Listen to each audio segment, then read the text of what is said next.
बिस्मिल्लाहिर्रहमानिर्रहीम। ये है आपका अपना channel real Islamic tube network. अल्लाह ताला हज़रत ईसा अलैहिस्सलाम की तरफ वही भेजेगा कि मैं ऐसे बंदे निकालने वाला हूँ कि किसी में उनके साथ लड़ने की ताकत और कुदरत नहीं है। तो मेरे खालिस बंदों को कोहे तूर की तरफ ले जाओ। आप किला तूर में पनाह गज़ीन होकर सामान हर्ब और रस्त के मुहैया करने में मशगूल होंगे। उस वक्त याजूज मजूज निकल पड़ेंगे। ये लोग याफिस बिन नूह की औलाद से हैं। इनका मुल्क कुतुब शुमाली की तरफ हफ्ते इक़लीम से बाहर बताया जाता है। इसके जानब शमाल समंदर है जो साल भर मुंजमद रहता है। मशरिक़ और मगरब में दीवारों की मिसल दो पहाड़ हैं। इनके दरमियान एक घाटी से निकलकर वो उस तरफ के लोगों को लूट लिया करते थे।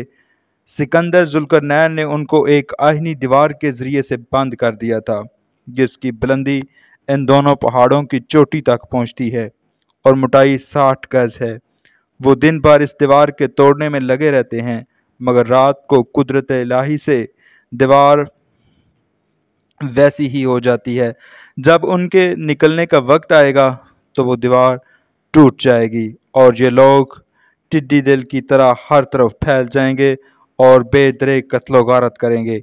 इनकी कसरत का ये हाल है कि इनकी पहली जमात बहरा तबरिया में जो 10 मील लंबा है पहुँचेगी तो उसका तमाम पानी पी जाएगी और देखकर कहेगी कि यहाँ कभी पानी था। फिर वो कत्लो गारत करते हुए कुद्स के पहाड़ खिमर में पहुँचेंगे तो कहेंगे कि हमने ज़मीन वालों का तो सफाया कर दिया, चलो आसमान वालों को भी मार डालें। फिर वो आसमान की तरफ तीर फेंकेंगे जिनको अल्लाह ताला खून आलूद करके लौटा देगा।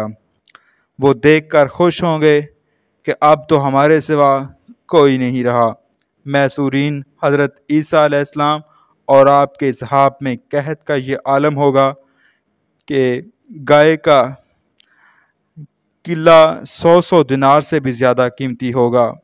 पास महसूरीन दुआ करेंगे। इस पर अल्लाह ताला इनमें मर्ज़ नगफ़ भेजेगा। ये एक दाना होता है जो ऊँट और भेड़ और बकरी की गर्दनों में निकलता है और ताउन की तरह हलाक कर देता है। इस मर्ज़ में याजूज मजूज या कबारगी हलाक हो जाएंगे।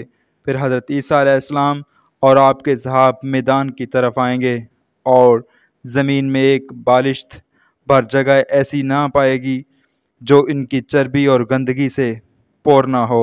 फिर आप माँ सहाब दस्ते बदुआ होंगे। अल्लाह ताला ऐसे परिंदे भेजेगा कि जिनकी गर्दनें शतरान बख्ती की मानत लंबी होंगी। वो परिंदे इनकी लाशों को वहाँ फेंक देंगे जहाँ अल्लाह ताला चाहे। फिर अल्लाह ताला एक आलमगीर बारिश भेजेगा जिससे ज़मीन बिल्कुल साफ़ हो जाएगी। इस बारिश की बरकत से ज़मीन की पैदावार में बड़ी तरक्की होगी, यहाँ तक कि एक अनार एक जमात के लिए काफ़ी होगा। हैवानात का दूध इस कसरत से होगा कि एक ऊँटनी का दूध एक कबीले के लिए काफ़ी होगा और एक बकरी का दूध एक कुनबे के लिए काफ़ी होगा। कौम याजूज और मजूज की कमानें तुर्कश और तीर मोमनों के लिए 7 साल ईंधन का काम देंगी। हज़रत ईसा अलैहिस्सलाम दुनिया में 40 साल रहेंगे। आपका निकाह होगा और औलाद पैदा होगी। फिर आप इंतकाल फरमाएंगे और हजूर अकरम सल्लल्लाहु अलैहि वसल्लम के रोज़ा मुतहरा में दफन होंगे।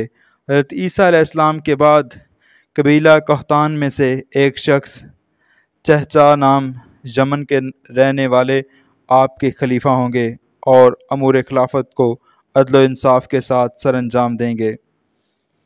चहचा के बाद चंद और बादशाहों होंगे जिनके अहद में रसूमें कुफ्र व जहल शाया हो जाएंगी और इल्म कम हो जाएगा। इसी असना में एक मकान मशरक़ में और मगरब में ज़मीन में धुंस जाएगा जिनमें मुनकरीन तकदीर हलाक हो जाएंगे।